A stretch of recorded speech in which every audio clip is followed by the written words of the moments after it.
escribió un artículo no hace mucho tiempo señalando que reaparecía la corrupción como efecto propio de la política, pero con lectura social. Ya sea que Guantanamera es una canción que los que pintamos canas nos la hicieron escuchar, y entonces el 3% de Karina, en la batalla cultural que no es solamente de las redes, pero que importa y mucho allí, vaya si tuvo circulación, reproducciones. En Ushuaia, que visitó hace poco tiempo el presidente Milei, esa provincia, un cartel, un muro decía 3%, Karina, alta coimera. No pudo caminar por Ushuaia el presidente. La corrupción no es algo imposible de calcular. Le diría que es infinito el cálculo, pero existe. Obviamente, no hay comprobante de quien coimea, porque quien paga no lo emite. Pero esta Argentina que no para de sorprendernos, deja marcas. Y algunos periodistas la siguen. Hugo Alconada Mon es uno. Está a punto de viajar a Guatemala para encontrar la minera a la que refiere Esper en un video subido anoche, donde él trata de explicar que los $200.000 que recibió en el año 2020 eran por un servicio profesional de él. Pierde de vista el actual diputado, que es primer candidato a diputado nacional por la Libertad Avanza, que en los registros que existen en la justicia norteamericana, el comprobante dice que sale de una empresa de aviación que le paga a Milei, no de una minera. Y donde estaba esa empresa de aviación tiene más aviones la ciudad que habitantes. ¿Qué quiero decir? Que lo que tienda a esclarecer oscurece todo. Pero el presidente de la Nación dice, el profe es el profe, y lo banca. Estoy hablando de corrupción. Ya no pueden decir los libertarios que ellos atacan la casta, porque van sobrando pruebas y se achica el tiempo. Ahora, es bueno entenderlo porque en una nota también que hicimos en Desalambrar, yo refería a los cuadernos de Centeno, una causa que se empieza a ventilar. Se conoció esta semana una condena a Julio De Vido por la exportación de gas, tema que charlé hace muchísimos años con Ricardo Vago, cuando él era diputado provincial, muchos años. Con Ricardo Vago charlé hace muchísimos años sobre Skanska, primer gobierno de Néstor Kirchner. Con Ricardo Vago hablamos de soterramiento, la firma que había hecho Gabriela Michetti, vicepresidenta de la Nación, reconociendo $1.500 millones, una obra que era imposible. Y tenemos ahora, porque a veces quedan pruebas, quedan elementos o comprobantes, que son los empresarios vinculados a los cuadernos y tal vez al soterramiento. Ahí está Calcaterra, el primo de Macri, del ingeniero, que dice, nosotros queremos pagar, reconocemos la coima, pero queremos pagar lo que sea, que es insignificante. Estudio e investigación del CONADAMON también, que lo que quieren pagar es nada con lo que recibieron, lo que siguieron recibiendo. Pero están diciendo los empresarios, antes del juicio, pagamos a la justicia un resarcimiento porque nosotros pagamos la coima. ¿Quién dijo que esto se rompió en algún momento? ¿Quién se atreve a sostenerlo? Si es la alimentación que la política, esa que usted puede detestar, se nutre de esto. Y también del narcotráfico, que es un agravante de lo que nosotros venimos hablando con algunas personas hace 20 años, no hoy. Entonces, cuando me refiero a Skanska, hablo de Néstor Kirchner. Si hablo de soterramiento, hablo de Cristina Fernández de Kirchner y luego de Mauricio Macri. Si hablo de alta coimera, es Karina Milei, secretaria general de la presidencia. Si digo la minera en Guatemala o los $200.000 de Fred Machado, que es un narcotraficante, que está en pedido de extradición de Estados Unidos, estoy hablando de Esper. Es el primer candidato a diputado nacional por la Libertad Avanza y el presidente dice, yo le creo. Por eso la palabra corrupción, si cualquier consultor hoy la pone en esa lluvia de ideas, aparece bien grande. Y es un grito porque hay un hartazgo y un cansancio donde no todo vale, lo vengo diciendo. Cuidado a aquellos que creen que porque se castiga a este, se avala lo otro. Cuidado. Tal vez la sociedad está dando mensajes muy prudentes pero consistentes en el último tiempo. Vamos a charlar con Ricardo sobre los empresarios que coimearon y piden perdón, quieren pagar los cuadernos y soterramiento. Porque trajeron tuneleras, hicieron un hueco. ¿Saben cuál es la solución final hoy? Tapar el hueco. Nosotros vamos a destapar la corrupción. Siempre lo hicimos porque es un compromiso. Presentación y venimos.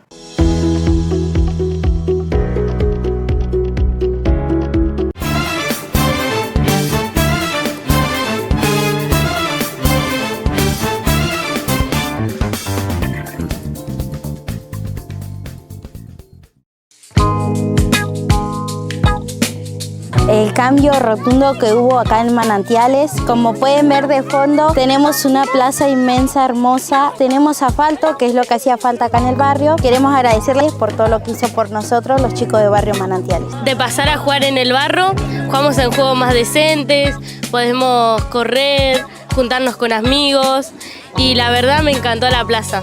En nombre de todos los niños agradecemos por esta hermosa plaza, por esta iluminación que la noche tiene. Gracias por esta oportunidad de expresarme. Mi nombre es Noé Manuel Goyeneche Guevara, voy a la escuela 82, tercer grado. Muy bien. En este lugar no solo se va a jugar, sino que se va a soñar, se va a buscar que los niños tengan un bien común.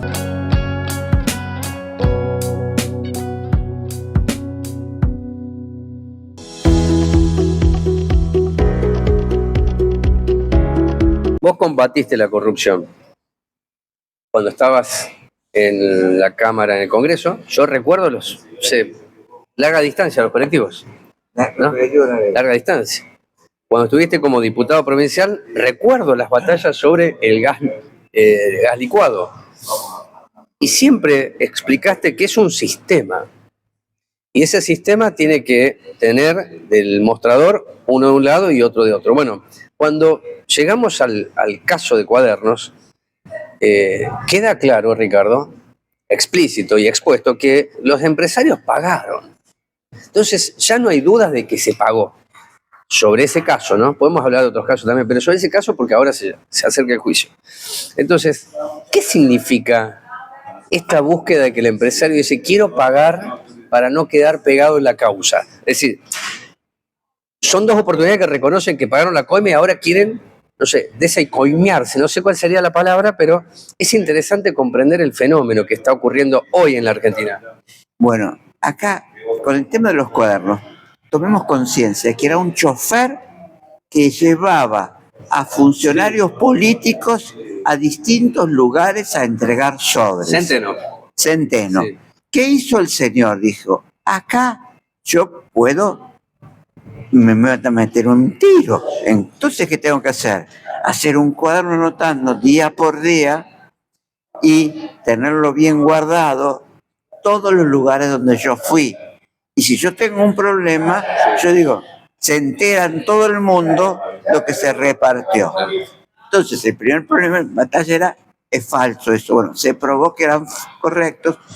Un juez Bonadío insistió y los empresarios, cerca de 60 empresarios, hicieron haber cobrado las coimas. Bueno, se hacen se acerca 7, 8 años para tratar de no llegar a un juicio, porque claro, ellos son respetables, tienen empresa, los hijos van en los mejores colegios, estamos todos, claro, los políticos son los hijos de puta, pero... ¿Y los empresarios? No somos inocentes que queremos trabajar y por eso le damos. Pero entonces, ¿qué dicen ofrecer? Hacer un reconocimiento integral de la plata que recibieron de coimas. Pero la plata que recibieron de coimas es lo que permite que ellos ganen cifras multimillonarias con coeficientes de rentabilidad muy superiores a las que se deberían ganar como consecuencia de una sana competencia entre empresas. Ellos quieren devolver la coima que pagaron. La coima que pagaron, sí. Pero no los sobreprecios que tienen las obras. A eso voy a aclararlo. Ellos dicen, yo pagué una coima, quiero devolver lo que pagué. Lo que está explicando Ricardo, que por esa coima que pagaron, ellos recibieron miles de millones de dólares por los sobreprecios. Y si después se hace redeterminación de una obra, es más, eso es incalculable. Por eso yo situaba en el comienzo que Alconábamos es una gran descripción de que es casi una burla lo que quieren pagar. Es Si se nos burlan 2 veces.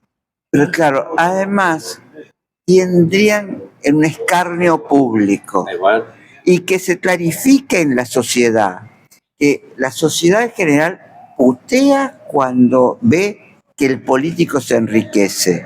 Pero el enriquecimiento del político es una enorme pérdida del Estado en recursos con los sobreprecios y la no capacidad de control que tiene el Estado al haber recibido, los funcionarios al haber recibido coima, ya no pueden controlar si el hormigón es verdadero o le ponen más agua, o la capa de asfalto que se ponen en el barrio, que son tan chiquititos que pasa el primer camión y llueve, o la tosca, la cantidad de tosca, porque si no le ponemos los 30 o 40 centímetros de tosca, y cuando viene la primera lluvia, se hunde, lo lava. Entonces, ¿por qué no se puede controlar? Por la coima. Entonces el empresario dice, yo quiero devolver la coima. Ahora, la plata que pierde el Estado al hacer mal la obra, eso no quieren devolver. Ellos quieren, no, yo devuelvo la coima. Pero la coima es lo que habilita la trampa. Y a partir de que hay una trampa, una coima, la espiral de la corrupción no se puede parar. Y es una espiral, como una espiral, ¿vieron los espirales de los mosquitos? Bueno, una vez que empezó, pero no es que empieza achicándose, sino empieza agrandándose, porque es imparable. ¿Cómo le voy a decir, flaco, vos me hiciste esto? ¿Me aprobaste esto? Porque recibiste esto, yo que ahora quiero más. Y entonces es un proceso de deterioro en la cual el Estado es el gran boludo, los políticos son los que la gente ve que se enriquecen y que rápidamente van a los barrios cerrados, pero esos barrios cerrados producen que haya muchos más funcionarios y empresarios que ya no van a barrios cerrados, van a Punta del Este, se compran aviones privados, y entonces es una gran trama que no tiene fácil solución y que es muy importante el escarnio público de los empresarios y de los políticos. ¿Por qué? Porque en España hay un ejemplo del secretario general del PP que le dieron 33 años. Entonces, si hay escarnio público para el empresario y para el político le comenta a la señora, mira, me ofrecieron un negociado, no se va a enterar nadie. Y la señora le dice, pero mirá, el secretario del Partido Popular le dieron 33 años, al cuñado del rey, le sacaron el título mobiliario, se separó, se tuvo que ir del país. Entonces, el concepto de impunidad que hay en la Argentina, cuando el club es un gran club, entonces se putea contra la corrupción, pero se quiere entrar en el club. Y no es lo importante los sueldos. Lo importante en el político no es los sueldos. Y lo importante es que los empresarios, no es la coima, sino los que reciben por la coima. Que serían esos contratos y los sobreprecios. Correcto. Bueno, vamos a soterramiento, que es el ejemplo más contundente, y ojalá que la justicia investigue esto, ¿no?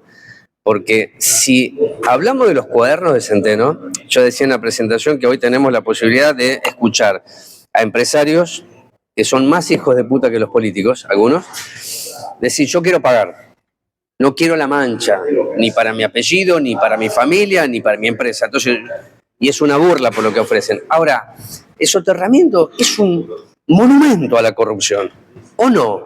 Si no se podía hacer, no había explicación técnica sostenible. Se le pagó 1.500, o sea, reconocieron 1.500 millones de pesos Michetti, es decir, de dólares, la herencia de Cristina. Y ahora la solución que escuché hace 2 semanas atrás, se va a tapar el hueco que se hizo. Es contundente, Vago, esto, categórico. Claro, la obra de soterramiento era hacer desde Castelar un túnel hasta Caballito, por abajo de la tierra. En Liniers había 17 metros bajo tierra, 7 escaleras mecánicas había que hacer, y por otro lado se descubre después que es más barato hacer el tren por arriba que el túnel. ¿Pero por qué se hace por túnel? Porque en Europa ya se habían hecho todas las obras de tuneleras. Uno va a Madrid, en todos los lugares, en Italia, en todos los lugares donde había montaña, se había hecho la obra. Entonces sobraban las tuneleras. ¿Y a quién hay que vender las tuneleras? A Argentina. A Argentina. Entonces, ¿en dónde metemos la tunelera? Y metemos la tunelera en el Sarmiento. Ahora, ¿cómo la metemos? Un tren detrás de otro. No hay más cruces, no hay más. ¿Y cómo la metemos? Es un sarcófago que si llega a prenderse fuego, se mueren todos. Eso lo dijimos en una nota, la primera nota que hicimos nosotros. Claro, dijimos, eso es lo que acabas de decir, pero se avanzó. ¿Por qué? Porque vos te acordás que el argumento era, pero ganamos espacio arriba, podemos hacer plaza, es decir, con poco nos mienten y se compra. Ahora, eso se paga, ¿eh? Entonces el Estado no es bobo. Bueno, Utilizan la herramienta del Estado para que estos negocios crezcan y después se cierren, es decir, tapamos el hueco ahí. ¿quién estaba en el soterramiento? Estaba el primo de Macri, Calcaterra, con su empresa IEXA, con su empresa IEXA. ¿Y quién estaba? Odebrecht, que el propio Odebrecht, Marcelo, el dueño, dijo que en la Argentina pagó 35 millones de dólares. Y entonces, ¿qué pasó?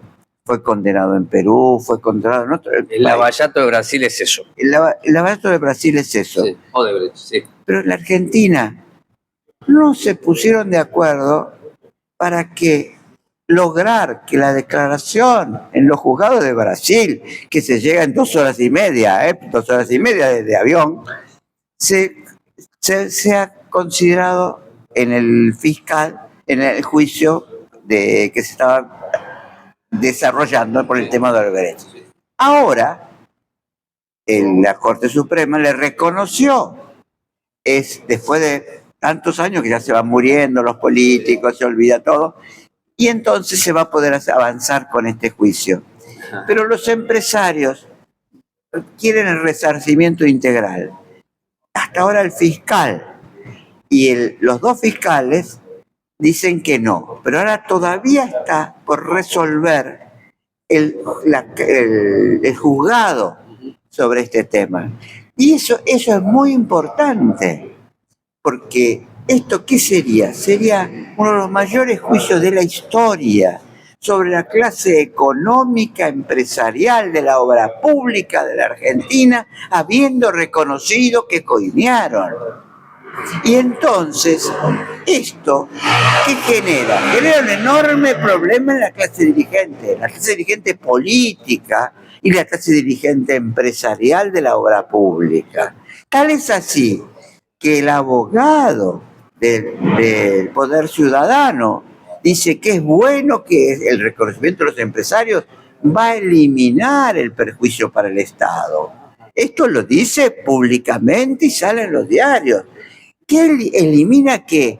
La devolución de la coima, que por supuesto dice la coima la pusieron digamos en la licitación y por eso entonces no hay perjuicio, sin reconocer lo que dice el Fondo Monetario, el Banco Mundial, que la coima es lo que habilita la gran pérdida de los estados porque impide controlar, hace obras que no se deberían haber hecho como la del soterramiento.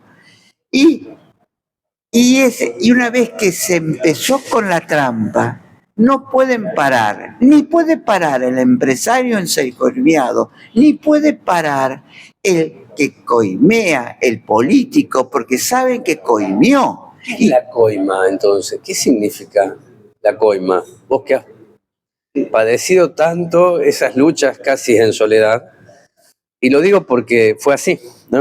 No es que estoy destacándote, estoy diciendo porque hasta unos temas trabajamos juntos, ¿no? Pero ¿qué es la coima? ¿Qué significa? ¿Qué representación cultural es la coima? Y la representación cultural que uno tiene otros valores que no está, no es un honor el cargo público, la responsabilidad, la función, que te venís a salvar, y la coima, ¿sabes lo que es? Siempre hay un auto más nuevo, siempre hay una mina más linda, siempre hay una isla que no conoces, siempre hay un lugar para ponerte en mejor ubicado, de estar. Y acá hay hombres, grandes hombres. El vicepresidente Irigoyen fue vicepresidente y después terminaba lustrando zapatos. O Arturo Illia. Illia, en la casa donde él volvió, no tenía auto cuando lo echaron de la presidencia. Pero entre otras cosas lo echaron por el tema de los medicamentos, que era uno de los grandes problemas de los medicamentos. Entonces, Mujica, te digo, por ejemplo. El Pepe Mujica. A ver, el Pepe Mujica. Más cerca, por ahí algunos Mujica, ¿no? O el hijo de Sendik, que lo echaron. Sendik era el gran luchador en contra del gobierno militar. Y el hijo usó las tarjetas de crédito por $400 de la empresa ANCAP. $400, perdió la vicepresidencia. Pero claro, entonces, acá en la Argentina, la coima, y con un presidente que dice, son héroes los que evaden, habilita que el verdulero importante, que tiene 3 o 4 verdulerías y camiones nuevos, no pague nada y no pague los impuestos. Un ejemplo de la no coima. En Chile, hace años, estuvimos unos días y en un helado, el heladero me llamó para entregarme la factura, porque ellos tenían un esquema de facturas y con un fierrito, con una escuadra, rompían y te daban la factura en la calle. Es una sociedad que se sabe pobre y sabe que si empieza a trampear, la sumatoria de las trampas no es un país mejor, es un país de mierda, en que todos estamos de alguna manera tristes, angustiados y hundidos. Entonces, eso es la coima. Y la coima es condenable. ¿Y por qué los países, hasta los yanquis, al que hizo la gran estafa del año 2008, le dieron 150 años de cárcel? Porque allí tratan de que las normas se cumplan. Y por supuesto hay gente que las evade, pero tener la plata y haber hecho la trampa, y si te agarramos, 150 años. Y te tragás las 150 años. Acá los empresarios están diciendo queremos devolver la coima y quedar limpios. Y cumplimos todos los resarcimientos. Y el del Poder Ciudadano dice, es bueno que el empresario reconozca y cubra al Estado, engañando Poder Ciudadano, ese abogado de Poder Ciudadano engañando esto, y ese abogado de Poder Ciudadano aparece en los diarios, engañando a la población sobre cuál es el efecto de la coima sobre los fondos del Estado. Te podemos decir, cuando se resolvieron los 7.000 millones para poner el gobierno de las cerealeras, las exportadoras de cereales, no los productores, y las pusieron en 4 días, y ellos se ahorran $1.500 millones que pierde el Estado. Eso es gratis. Esa negociación, no, sí, porque intentaron poner que hice otro esquema de te rebajo un porcentaje. No. Nosotros queremos, sin directamente, para poner este dinero, que no haya retenciones, el 23% sea. Entonces, le regalamos 1.500 millones. Ahora, el que firmó no pidió nada a cambio. Si todo el dinero de Caputo está afuera, funcionarios que tienen todo el dinero, el ministro Duhovne, todo el dinero estaba afuera. Entonces, el Aranguren con YPF, el dinero está afuera. ¿Cómo tenemos ministros que tienen el dinero afuera? ¿Son independientes los ministros del éxito del país? Son independientes ellos, el que gobierna el país, el ministro, es independiente porque tiene el dinero afuera. Es independiente del éxito o el fracaso de su propio plan económico. Entonces, es como que vamos degradándonos como sociedad y como exigencia. Hace poco, Carlos López decía en un reportaje, este gobierno tiene una condena pública porque ha tenido un juicio público. ¿Y por qué? Porque sale lo del 3%, sale este dinero, lo de Esper. Hoy en día que se reconoce después, que reconoce porque la Nación sacaba concretamente las pruebas de que había recibido $200.000, pero recibido $200.000 en anticipo. No es anticipo, $200.000 es anticipo, una seña, porque entonces, si el anticipo son $200.000, ¿cómo es el resto? ¿El resto cuánto es? Ajá. Entonces, un anticipo que es el 10%, el 5%. Esto que estamos analizando finalmente, ¿no es la casta?